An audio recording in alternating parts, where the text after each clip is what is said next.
Si Ramon El Presidente Fernandez ay isang pangalan na hindi na kailangang ipaliwanag sa mundo ng Philippine basketball. Sa loob ng mahigit 2 dekada, kinilala siya bilang isa sa mga pinakadakilang manlalaro sa kasaysayan ng PBA. Nakamit ang 4 na Most Valuable Player o MVP awards at nagdala ng 19 na championship sa iba't ibang koponan. Ngunit hindi lang sa court sumikat si Fernandez.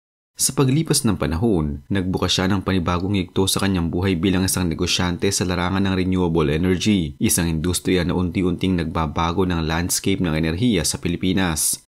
Sa gitna ng lumalalang suliranin sa kuryente, pagtaas ng presyo ng fossil fuels at pangailangan para sa malinis na enerhiya, nakita ni Ramon Fernandez ang isang oportunidad hindi lang para kumita, kundi para makatulong sa bansa. Pumasok siya sa solar panel installation business, isang industriya na nagpapalaganap ng sustainable at environment-friendly na solusyon sa problema ng power supply lalo na sa mga liblib na lugar. Sa pamamagitan ng kanyang kumpanya, hindi lamang niya tinutulungan ng mga komunidad na magkaroon ng akses sa malinis at abot kayang kuryente, kundi binibigyan din niya ng pag-asa mga Pilipino na may mas maliwanag na kinabukasan. Ang paglalakbay ni Fernandez mula sa basketball legend hanggang sa renewable energy advocate ay isang kwento ng pagbabago, determinasyon at pagmamalasakit sa bayan. Ipinanganak si Ramon Sadaya Fernandez noong 3 ng Oktubre 1953 sa Maasin, Leyte, isang bahay na matatagpuan sa Visayas. Lumaki siya sa isang pamilya na pinahahalagahan ng disiplina at edukasyon. Ang kanyang mga magulang ay simpleng tao na nagtatrabaho ng husto upang maitaguyod ang pamilya. Mula pagkabata, nakita na sa kanya ang kakaibang taas at lakas, mga pisikal na katangiang magagamit niya sa basketball. Ngunit higit sa pisikal na aspeto, ang kapaligiran ng kanilang bayan ay naghulma sa kanyang pagkatao. Sa isang maliit na lugar kung saan madalas may kakulangan sa mga gamit pang sports, ginamit ni Ramon ang kanyang imahinasyon at dedikasyon upang mahasa ang kanyang kakayahan. Sinasabing araw-araw siyang nagpa-practice sa basketball court sa kanilang barangay. Kahit palimitado ang oras at kagamitan, may mga kwento mula sa mga kapitbahay at kaibigan na kahit gabi na, ginagamit niya ang ilaw mula sa poste upang mag-dribble at mag-shoot. Ang pagkahilig niya sa basketball ay sinamahan ng suporta ng kanyang pamilya, lalo na ng kanyang ama, na nagturo sa kanya ng kahalagahan ng tiyaga at respeto sa kapwa. Sa murang edad, nakikita na si Ramon bilang isang batang matapang at determinado, mga katangiang naging pundasyon ng kanyang tagumpay. Nag-aral si Ramon sa University of San Carlos sa Cebu, kung saan lumago ang kanyang husay sa basketball. Dito niya naranasan ang mahigpit na training at ang kompetisyon sa collegiate level. Sa kanyang kolehiyo, naging kapansin-pansin siya sa mga coach dahil sa kanyang versatility. Kaya niyang maglaro bilang center, forward o kahit point guard kung kinakailangan. Sa panahong iyon, maraming mga kwentong bumabalot sa kanya. Ang pagiging mahinahon sa laro, ang kanyang leadership skills at ang kakayahan niyang magbasa ng laro ng mabilis. Hindi tulad ng ibang manlalaro na nakatuon lang sa scoring. Si Ramon ay isang team player na inuuna ang kabuuang tagumpay ng koponan. Dahil dito, hindi nagtagal na napansin siya ng mga scouts ng Philippine Basketball Association o PBA noong ito'y sinimulang itatag noong 1975. Naging bahagi si Ramon Fernandez ng Toyota team, isang powerhouse ng liga noong dekada 70. Sa loob ng Toyota, hinubog niya ang kanyang larong teknikal at pisikal na pinagsama ang kanyang natural na talento sa disiplina at training. Kilala si Ramon bilang isang all-around player. Hindi siya nakatutok lang sa isang aspeto ng laro, bagkus ay parang isang chess master na pinaplano ang bawat galaw. May mga laro na siyang nanguna sa scoring, sa rebounds o kahit sa assists.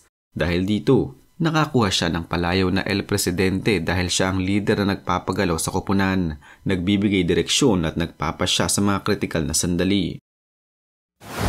Si Ramon Fernandez ay naging 4-time MVP. Isa siya sa mga pinakadominanteng manlalaro na nanalo ng MVP award ng 4 na beses. Siya rin ang may pinakamataas na career points. Mahigit 18,000 puntos ang kanyang naitala, isang record na tumagal ng maraming taon bago naabot. Isa siyang simbolo ng tagumpay, laging bahagi ng mga koponang nananalo ng kampyonato. Nakakapaglaro siya mula point guard hanggang center, na bihirang katangi na nagpapakita ng kanyang kahusayan at galing. Sa kabila ng kanyang mga tagumpay, hindi naiiwasan ni Ramon ang mga kontrobersiya, mga pagsubok na nagbukas ng usapan tungkol sa kanyang pagkatao. Isa sa mga pinakadokumentadong hidwaan niya ay kay Coach Dante Silverio ng Toyota. Sinasabing hindi nagkasundo ang kanilang mga pananaw sa disiplina at estilo ng laro. Si Silverio ay mahigpit at strikto, samantalang si Fernandez ay may sariling prinsipyo sa laro.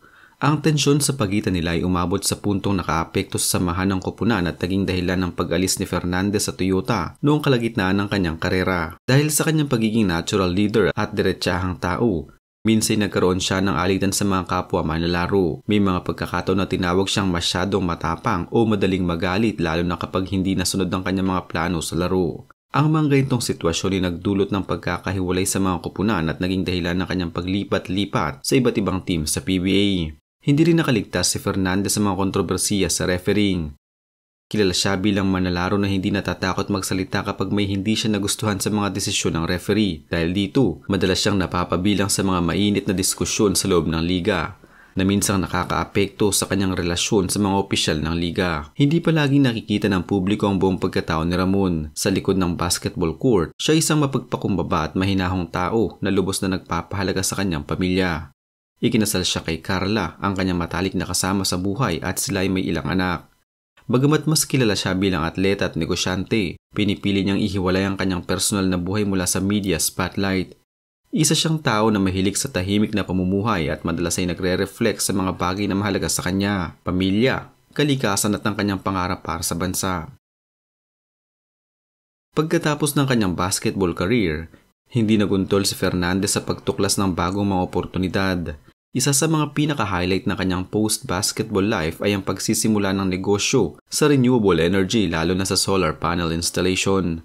Sa pagdaan ng panahon, napansin ni Fernandez ang lumalaking pangailangan para sa malinis na enerhiya sa Pilipinas. Sa tulong ng kanyang mga business partners at mga kaalyado sa industriya, nagtayo siya ng isang kumpanya na nag-specialize sa solar panel installation. Nakatuon sila sa pagbibigay serbisyo sa mga residential areas, commercial establishments at mga local government units. Pinangunahan ni Fernandez ang pagpapalawak ng negosyo sa Visayas at Mindanao, mga lugar na talagang nangangailangan ng alternatibong enerhiya. Ang pagpasok sa renewable energy ay hindi naging madali. Kailangan nilang harapin ang mahigpit na regulasyon, matinding kompetisyon at mga pag-aalinlangan mula sa publiko tungkol sa solar technology. Dahil sa dedikasyon at integridad ng kumpanya, nakamit nila ang tiwala ng maraming kliyente.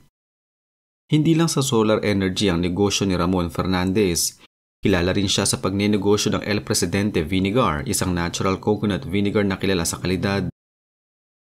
Bukod sa negosyo, aktibo pa rin si Fernandez sa pagtulong sa mga kabataang atleta. Itinatag niya ang Ramon S. Fernandez Sports and Youth Development Foundation na nagbibigay ng scholarships, training at sports clinics sa mga may hirap na kabataan.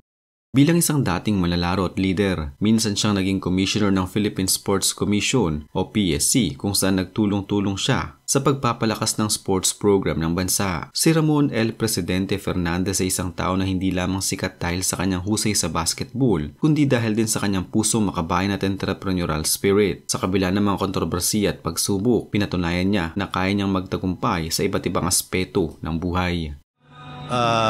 Live by the day, no? So and enjoy life, no? We only have one life to live, so make the most out of it.